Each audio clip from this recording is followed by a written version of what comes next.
Hello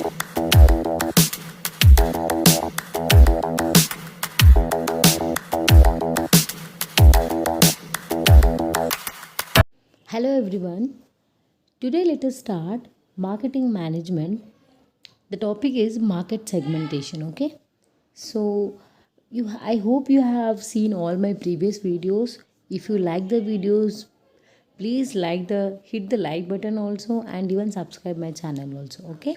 And do share your review also, okay? If you want any topic to me to upload in the YouTube, so please recommend that also. Today we'll start market segmentation. So market segmentation here means dividing a market into smaller segments with the distinctive needs, characters or behaviors that might require separate marketing strategies और mixes. Market segmentation क्या होता है? एक market को छोटे छोटे भाग में डिवाइड करना, किसके बेसिस पे? नीड्स के बेसिस में, कैरेक्टर के बेसिस में, बिहेवियर के बेसिस में हम लोग मार्केट को डिवाइड करते हैं, और यहाँ पे that might require separate marketing strategies. इन सबको करने के लिए अलग अलग मार्केटिंग स्ट्रैटेजीज चाहिए, तो इनको हम लोग मार्केट सेगमेंटेशन बोलते हैं. There are many ways. यहाँ पे अलग अलग मार्केटिंग सेगमेंटेशन है जो हम लोग आगे पढ़ेंगे. मार्केट सेगमेंट मस्ट बी कैसा होना चाहिए? मेजरेबल होना चाहिए, जो मेजर कर सकते हैं कि भाई सच में यहाँ पे वैसा ही प्रोडक्ट्स अवेलेबल है या नहीं है. एक्सेसिबल होना चाहिए, ईजिली एक्सेसिबल होना चाहिए कस्टमर्स के लिए. सब्सटैंशियल होना चाहिए, डिफरेंशिएबल होना चाहिए, सेम नहीं होना चाहिए, एंड ऑक्शनेबल होना चाहिए, जो रियलिटी में मिलता हो सब कुछ. Next is geographical segmentation. Geographical segmentation क्या होता है? Dividing a market into different geographical units. एक मार्केट को अलग अलग मार्केट में डिवाइड करना जियोग्राफिकल के बेसिस पे, नेशन के बेसिस में, स्टेट्स के बेसिस में, रीजन के बेसिस में, कंट्रीज़, सिटीज़, नेबरहुड्स. आपने देखा होगा जैसे अपने अपने इंडिया में यहाँ पे हिंदूज़ लोग बहुत रहते हैं, ठीक है? तो यहाँ पे हिंदू कल्चर बहुत ज़्यादा चलता है, ठीक है? तो उसके हिसाब से यहाँ पे प्रोडक्ट्स को बनाना पड़ेगा, यहाँ पे वैसा ही प्रमोशन देना पड़ेगा, राइट? जैसे आपने देखा होगा दिवाली में अपने यहाँ पे इंडिया में दिवाली बनाते हैं, तो यहाँ पे बहुत फेमस फेस्टिवल है, राइट? तो उस टाइम पे जो उसके लिए अलग एक मार्केट सेगमेंटेशन होता है कि उस टाइम पे कैसे क्रैकर्स की एक मार्केट बन जाता है कि भाई क्रैकर्स जो सेल कर रहे हैं जोग्राफिकल के बेसिस पे, राइट? राइट. तो इंडिया में वैसा कुछ होता है. आपने इवन देखा होगा अपने यहाँ पे जैसे स्टेट्स में लेके चले तो कर्नाटका में यहाँ पे भरतनाट्यम स्टाइल ज़्यादा चलती है, तो यहाँ पे एक सेगमेंट अलग बनता है कि यहाँ पे क्लोथ्स के रिगार्डिंग, तो भरतनाट्यम के जो वेयरिंग क्लोथ्स है तो वो यहाँ पे बिकते हैं, वो अपने पंजाब में नहीं बिकेंगे या फिर अपने दूसरे स्टेट्स में नहीं बिकेंगे, राइट? तो ऐसे यहाँ पे अलग अलग ज्योग्राफिकल के सेगमेंटेशन के हिसाब से हमें मार्केट को बनाना पड़ता है. यहाँ पे वैसे गुड्स लाने पड़ेंगे. यहाँ पे डेमोग्राफिक सेगमेंटेशन क्या होता है? तो यहाँ पे age, gender, family size, life cycle और ऑक्यूपेशन के हिसाब से वैसे हम लोग यहाँ पे प्रोडक्ट्स को, मार्केट को यहाँ पे सेगमेंटेट करते हैं. यहाँ पे एज के हिसाब से, जैसे किड्स के रिगार्डिंग ले तो किड्स को हमेशा खिलौने बहुत ज़्यादा पसंद आते हैं, तो वैसा कुछ मार्केट बना दिया हम लोगों ने, सेगमेंटेट कर दिया. तो यहाँ पे टीनेजर्स के हिसाब से टीनेजर्स को हमेशा ट्रेंडिंग फैशनेबल प्रोडक्ट्स चाहिए, तो उनको अलग अलग एक सेगमेंट बना दिया. स्पोर्ट्स को, जिसको स्पोर्ट्स में इंटरेस्ट है तो ऑक्यूपेशन के हिसाब से तो उनको अलग एक सेगमेंटेशन बना दिया, मार्केट सेगमेंटेशन. ऐसे अलग अलग सेगमेंटेशन बनाना हो तो एज, जेंडर, इनको हम क्या बोलेंगे? डेमोग्राफिक सेगमेंटेशन बोलेंगे. साइकोग्राफिक सेगमेंटेशन क्या होता है? जो साइकोलॉजी के बेस्ड हो, यहाँ पे सोशल क्लास के बेस्ड हो, लाइफस्टाइल, पर्सनल कैरेक्टरिस्टिक्स हो गया अलग अलग. जैसे जैसे आपने देखा होगा ऑडी जो कार है वो ऑलमोस्ट जो जिनकी इनकम बहुत हाई है वो लोग ले सकते हैं, तो यहाँ पे क्लास के हिसाब से. तो जो नॉर्मल मिडल मैन होगा तो वो मारुति सुजुकी में ही खुश हो जाएगा, राइट? तो ऐसे साइकोलॉजी सेगमेंट्स का मार्केट को डिवाइड करना. Next is behavioural segment. तो बिहेवियरल सेगमेंट क्या होता है? Dividing market into segments based on consumer knowledge के हिसाब से, एटीट्यूड्स के हिसाब से, यूजेस और रेस्पॉन्ड टू अ प्रोडक्ट, उनका प्रोडक्ट के हिसाब से रेस्पॉन्ड कैसा है वैसा मार्केट सेगमेंट करना. ठीक है, उनको हम बिहेवियरल सेगमेंट बोलते हैं। इंटर मार्केट सेगमेंट क्या होता है, जैसे यहाँ पे नीड सिमिलर नीड्स हो, बाइंग बिहेवियर सेम हो, तो यहाँ पे दूसरे अलग अलग देश में भी हो तो उनको एक साथ लाके फिर हम लोग यहाँ पे मार्केट सेगमेंट करते हैं, राइट। वैसा ही एक मार्केट सेगमेंट बना देते हैं, उनको क्रॉस सेगमेंट बोलते हैं, ठीक है।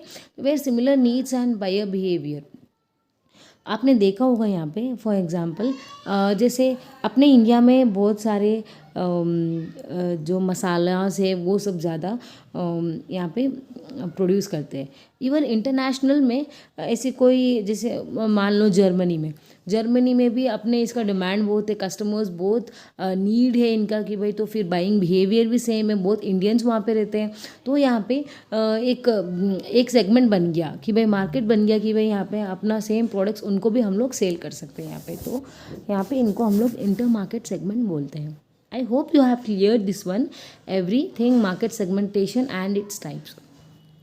Next we'll see differentiation and positioning. Differentiation and positioning क्या होता है यहाँ पे?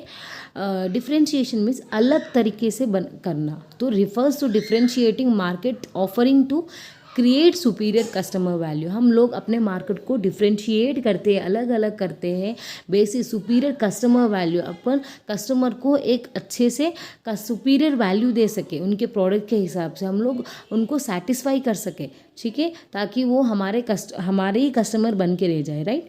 पोजिशनिंग क्या होता है? एक पोजीशन बनाना एक माइंड में, ठीक है, अपने प्रोडक्ट के रिगार्डिंग, ठीक है। Is the arranging for a market offering to occupy clear distinctive desirable place relative to competitive product. Competitors के प्रोडक्ट के हिसाब से अपना प्रोडक्ट को कस्टमर के माइंड में एक पोजीशन बना लेना, उनको हम लोग पोजिशनिंग बोलते हैं in the mind of target customer.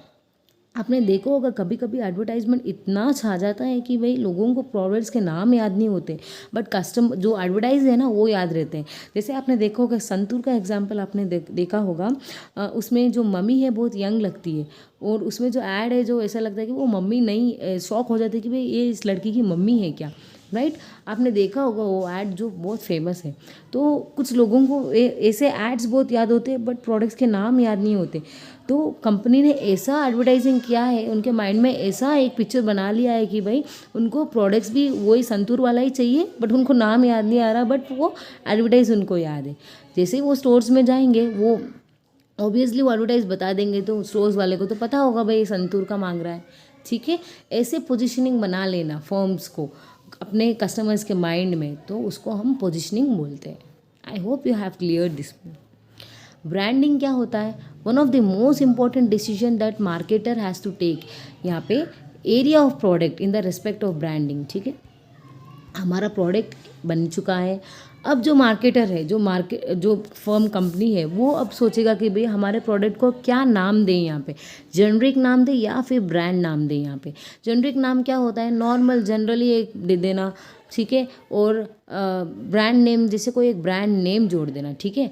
For example आपने देखा होगा, चलो एक एग्ज़ाम्पल ले लेते हैं, कंपनी ए, ठीक है, और कंपनी बी, मैं एरेज कर लेती हूँ इनको। कंपनी ए और कंपनी बी और कंपनी सी, तीनों ने प्रोडक्ट बनाया हुआ है, ठीक है। किसके रिगार्डिंग? मान लो कि उन्होंने एक क्या प्रोडक्ट बनाया होगा, एक लोशन बनाया है, ठीक है, लोशन मान लेते हैं। अभी इन लोगों ने सब ने नाम लोशन रख दिया, आपको अब कंपनी ए का लोशन चाहिए, आप लोग स्टोर्स में जाके बोलोगे मुझे लोशन चाहिए, तो वो लोग आपको कभी बी कंपनी का भी लोशन दे सकते हैं, सी का भी दे सकते हैं, कभी ए का भी दे सकते हैं। तो उस टाइम पे स्टोर्स वालों को भी पता नहीं होगा किस ब्रांड का मांग रहे हैं, क्योंकि इसमें ब्रांड नेम जुड़ा ही नहीं है। अगर यहाँ पे जैसे नीविया का हो ब्रांड नेम, ठीक है, या फिर आपने देखा होगा जॉनसन एंड जॉनसन बेबी का ब्रांड नेम जो लोशन आते हैं वो हो गया, या फिर और कौन से लोशंस आते हैं कौन सी कंपनी के, जॉय कंपनी के हो गए, तो हम लोग बोलेंगे फिर हमें कि जॉय कंपनी का लोशन चाहिए, तो वो जो स्टोर्स वाला है वो सी कंपनी का ही देगा आपको, ए कंपनी और बी कंपनी का नहीं देगा, है ना। इसलिए ब्रांड नेम जोड़ना बहुत ज़रूरी है, ठीक है, ताकि कस्टमर्स हमारा प्रोडक्ट ले सके, ना कि कॉम्पिटिटर्स का प्रोडक्ट, ठीक है। आई hope you have clear the meaning of generic name and brand name here. If you have still doubt, do comment me in the comment section box, and even watch again my this video. Next is we'll see branding. तो branding किस में काम आता है? और branding is much more than identification mark. एक mark identification के लिए ब्रांड कभी काम नहीं आता, इसके साथ बहुत सारे यूजेस है.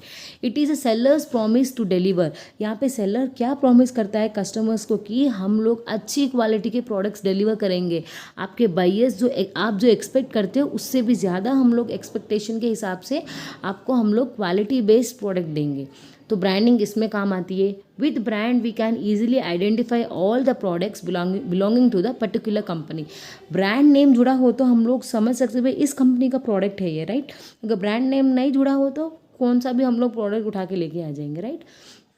Next is when firms develop good reputation. जब कंपनी ना एक गुड रेपुटेशन बना लेगी ना तो वो कस्टमर्स पे कंट्रोल कर सकती है और वो लोग कस्टमर्स को ब्रांड लॉयल कस्टमर्स बनाने के लिए भी वो उनको इन्फ्लुएंस कर सकती है ताकि वो अच्छी क्वालिटी ब्रांड जब अच्छी क्वालिटी प्रोडक्ट्स दे रहा है एक ब्रांड तो कस्टमर्स क्यों दूसरे ब्रांड में जाएंगे, शिफ्ट क्यों होंगे आप, ठीक है. फॉर एग्जाम्पल्स आपने देखा होगा एडिडास के शूज़ है, राइट. एडिडास का सिंबल आपने देखा होगा ऐसा है ना, 333, राइट. 3 सिंबल है ऐसे एडिडास के. तो एडिडास के सिंबल्स में आपने देखा होगा यहाँ पे वो शूज़ कितने में मिलते हैं, 13,000 में, 15,000 में ऐसे शूज़ मिलते हैं. और जो उसके जो नकली शूज़ आते हैं सेम फ़ोटो लगा के वैसे तो आपको 2,000-2,500 3,000 में आपको मिल जाएंगे. तो इन दोनों में क्या फ़र्क है? इनका ब्रांड का और क्वालिटी में डिफरेंस है. जब एडिडास के शूज़ पहनोगे आपको फ़र्क नज़र आएगा, बट जब आप नॉर्मल शूज़ पहनोगे तब आपको पता चल जाएगा कि भाई ये ब्रांडेड प्रोडक्ट है ही नहीं, ठीक है. इसलिए ब्रांडिंग बहुत ज़रूरी है और इसलिए कस्टमर्स को ये अवेयरनेस दिलाता है कि भाई आप लोग किस ब्रांड के प्रोडक्ट्स ले रहे हो.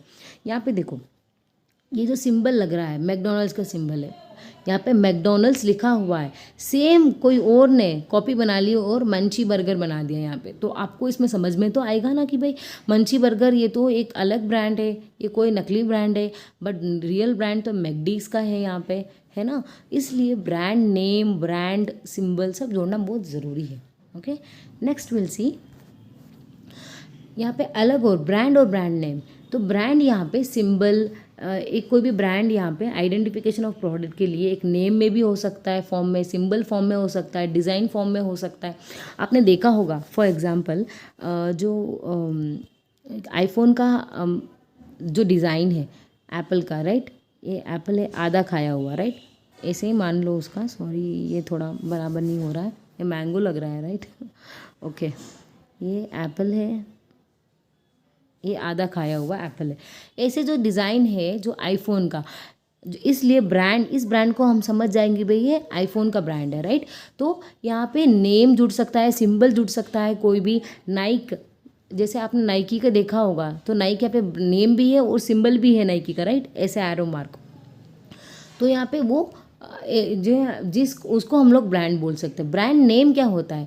जो ब्रांड को हम लोग बोल सकते हैं, spoken, which can be spoken और which can be verbal part. जो स्पोकन होगा वो वर्बल पार्ट होगा, उनको हम लोग ब्रांड नेम बोलते हैं. जैसे सैमसंग हो यहाँ पे जिस ब्रांड नेम को हम बोल पाते हैं उनको हम लोग ब्रांड नेम बोलते हैं यहाँ पे, ठीक है. आई hope you have clear this one, brand and brand name. Next is brand mark. क्या होता है मार्क? क्या होता है? कोई डिज़ाइन हो गया, कोई मार्क हो गया ऐसे, ठीक है, उनको हम लोग ब्रांड मार्क बोलते हैं. The part of brand which can not be spoken, जो बोल नहीं सकता बट रिकग्नाइज कर सकते हैं कि भाई इसी ब्रांड का है. फॉर एग्जाम्पल पेप्सी साइन जो रेड है एंड ब्लू बॉल है, ठीक है. ब्लू बॉल आपने देखा होगा, ऐसे उनके सिंबल्स हैं. ये सिंबल नहीं है उनका, आई थिंक ऐसा कुछ है इनका, है ना, रेड और ब्लू बॉल में. नाइकी साइन जो एरो मार्क है, आपको पता चल जाएगा कि भी ये ब्रांड मार्क उसी कंपनी का है, ठीक है. इवन ऑडी का सिंबल है, राइट. तो आपको इस सिंबल से पता चलेगा ये ऑडी की सिंबल है. इनको हम लोग ब्रांड मार्क बोलते हैं. ट्रेड मार्क क्या होता है? ठीक है, trade mark a part of brand which gives legal protection is called as trade mark. एक लीगल प्रोटेक्शन देता है. No other firm can use the name और sign for which company get legal protection. एक example लेते हैं, company ये है, company B है. आपने जैसे ऐसे कोई सिंबल लॉन्च किया है, ठीक है, जो ब्रांड नेम के थ्रू, ऐसे एक सेम कॉम्पिटिटर कंपनी बी ऐसा ही सिंबल उन्होंने भी इंट्रोड्यूस कर दिया और वो भी यूज़ कर रहे हैं. फिर आपको पता चला, आपने आपके एडवाइज़र को जाके बोला है कि यहाँ पे कि भाई हमने तो ये सिंबल पहले यूज़ किया है और कॉम्पिटिटर भी हमारा सिंबल यूज़ कर रहा है, हमारा एडवाइज़र क्या जवाब देगा? आपने आईपीआर के थ्रू अपने जो ब्रांड है उसको रजिस्टर करवाया क्या? आप क्या बोलोगे? मेरे को तो इसके बारे में पता ही नहीं है, कैसे?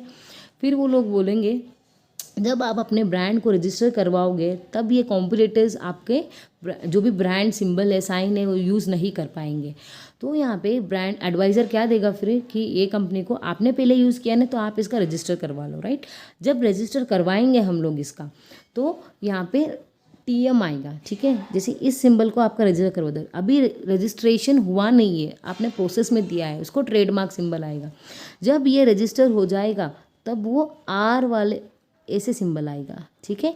तो वो ट्रेडमार्क में रजिस्टर हो गया है, ठीक है। इसके बाद आप लोगों के कोई भी कॉम्पिटिटर्स आपके जो ट्रेडमार्क है, जो सिंबल है, ब्रांड है, वो लोग यूज़ नहीं कर पाएंगे। आपको एक लीगल प्रोटेक्शन मिल जाएगा आईपीआर के थ्रू, राइट। इंटेलेक्चुअल प्रॉपर्टी के राइट्स के थ्रू आपको एक लीगल प्रोटेक्शन मिल जाएगा। आपके कॉम्पिटिटर्स कोई भी साइन यूज़ नहीं कर पाएंगे। इसको हम लोग ट्रेडमार्क बोलते हैं। I hope you have cleared all these topics which I have thought today. If you have any doubt, do comment me on the comment section box and please subscribe my channel.